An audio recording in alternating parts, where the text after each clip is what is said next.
Domingo de la 19ª semana del tiempo ordinario. Lectura del Santo Evangelio según San Juan, capítulo 6, versículos del 41 al 51. En aquel tiempo, los judíos murmuraban contra Jesús porque había dicho: «Yo soy el pan vivo que ha bajado del cielo». Y decían: ¿No es este Jesús el hijo de José? ¿Acaso no conocemos a su padre y a su madre? ¿Cómo nos dice ahora que ha bajado del cielo? Jesús les respondió: «No murmuren, nadie puede venir a mí si no lo atrae el Padre que me ha enviado, y a ese yo lo resucitaré el último día.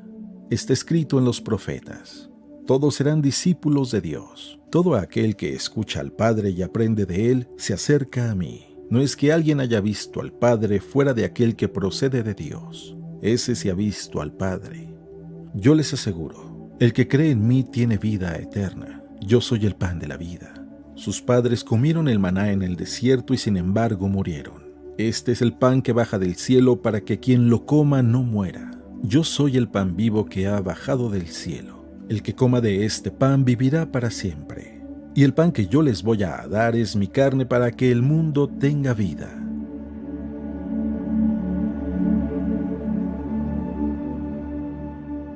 Palabra de Dios.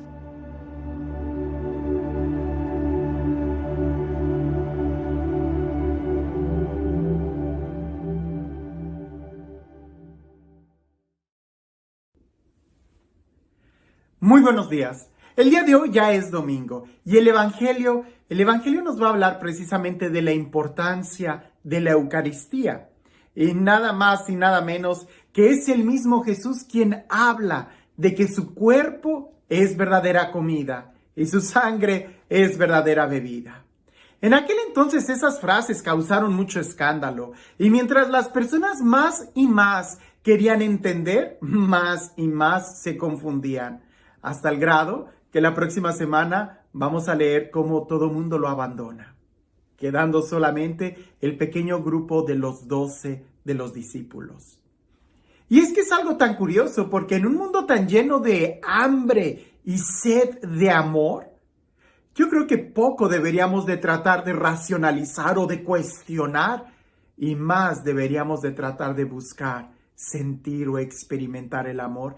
Y no se trata de un emocionalismo porque el sacrificio de la Eucaristía va mucho más allá de una simple emoción o sentimentalismo, sino que va en la dirección de una convicción, que es precisamente lo que a este mundo más le hace falta.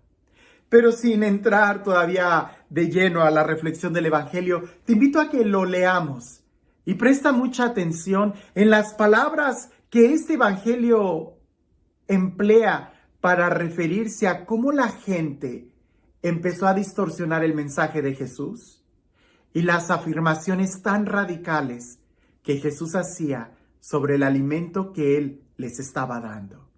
Dice así: en aquel tiempo, los judíos murmuraban contra Jesús, porque había dicho: «Yo soy el pan vivo que ha bajado del cielo». Y decían: ¿no es este Jesús, el hijo de José? ¿Acaso no conocemos a su padre y a su madre? ¿Cómo nos dice ahora que ha bajado del cielo? Jesús les respondió: «No murmuren, nadie puede venir a mí si no lo atrae el Padre que me ha enviado, y a ese yo lo resucitaré el último día.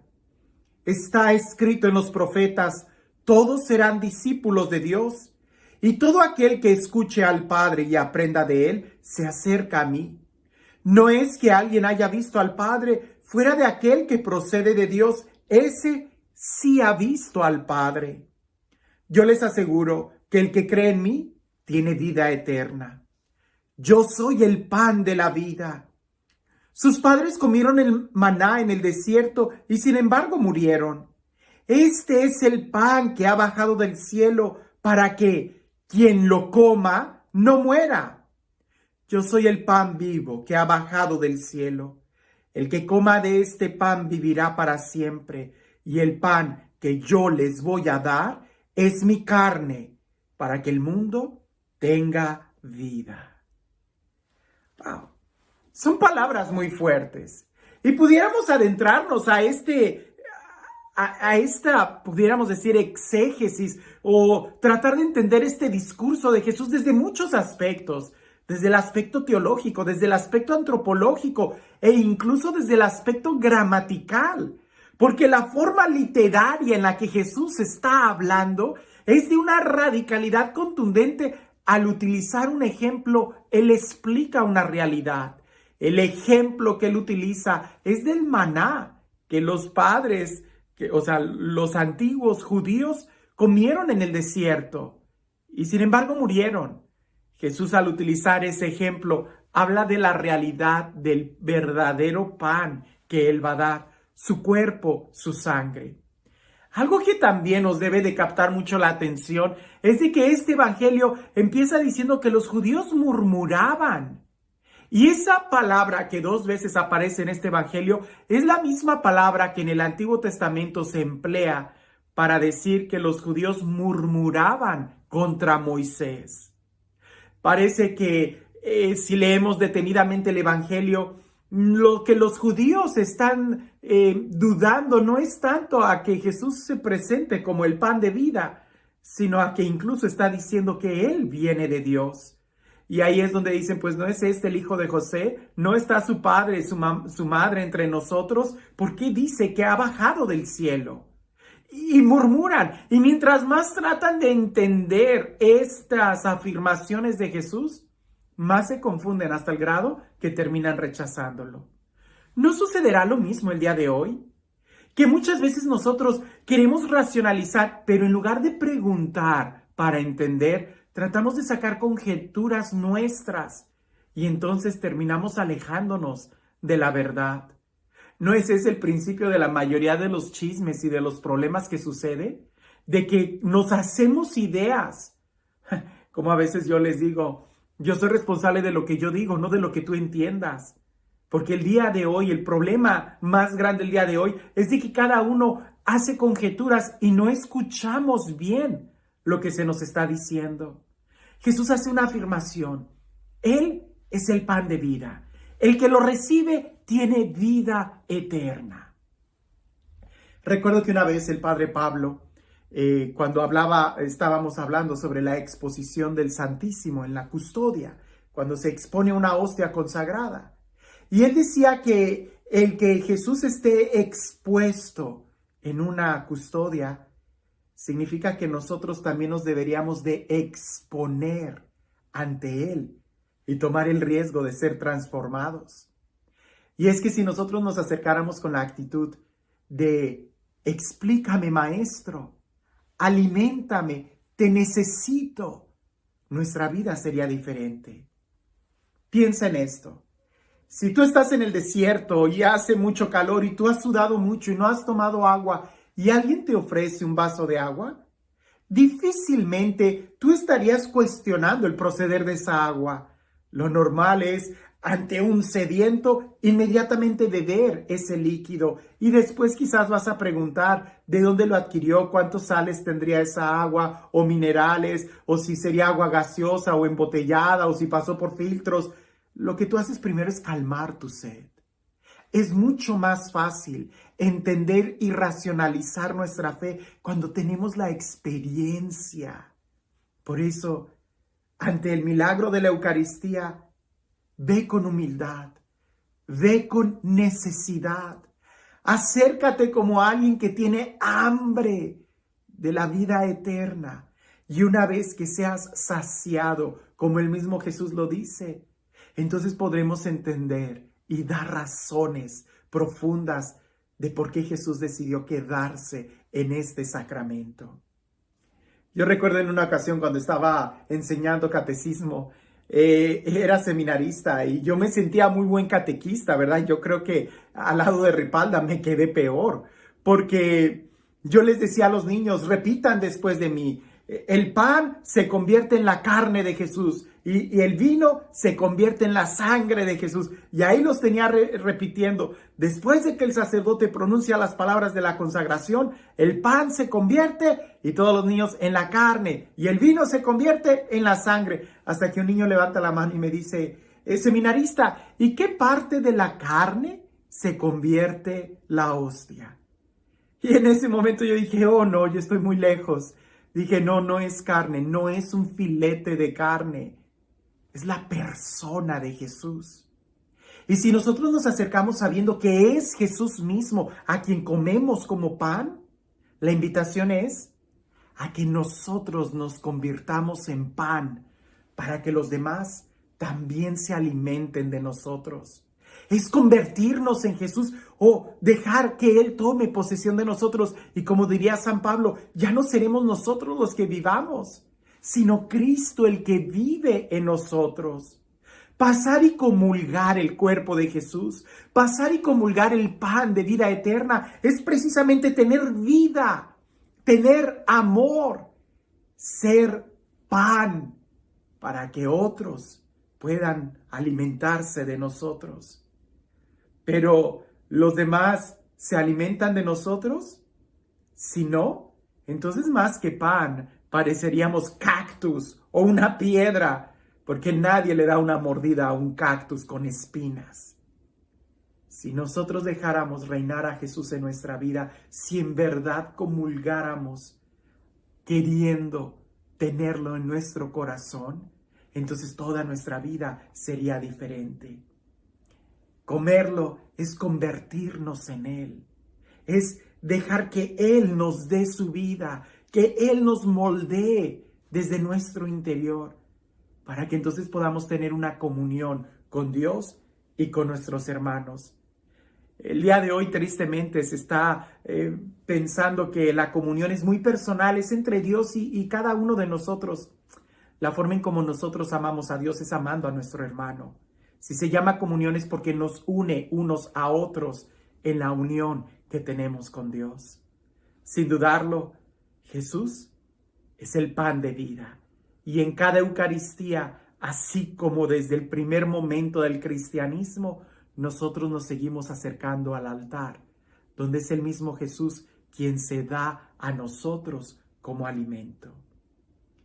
Y este Dios, el Dios del amor, el Dios de la vida, el Dios de la paz, el Dios que hace nuevas todas las cosas y que se entrega a nosotros mismos incluso de la forma más sencilla, como en un pan consagrado, que sea Él quien el día de hoy nos bendiga, en el nombre del Padre, del Hijo y del Espíritu Santo. Cuentan por ahí una anécdota, me parece que es del obispo Alfonso Hinojosa, ya de feliz memoria.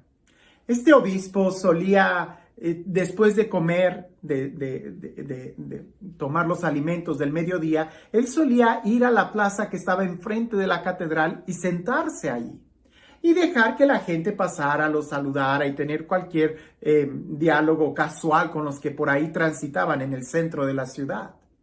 Había un pastor protestante que trabajaba muy cerca de ahí, me parece que en alguna oficina de gobierno, y al darse cuenta que el obispo siempre estaba ahí, tenían un diálogo. Y en ese diálogo discutían mucho sobre la Eucaristía.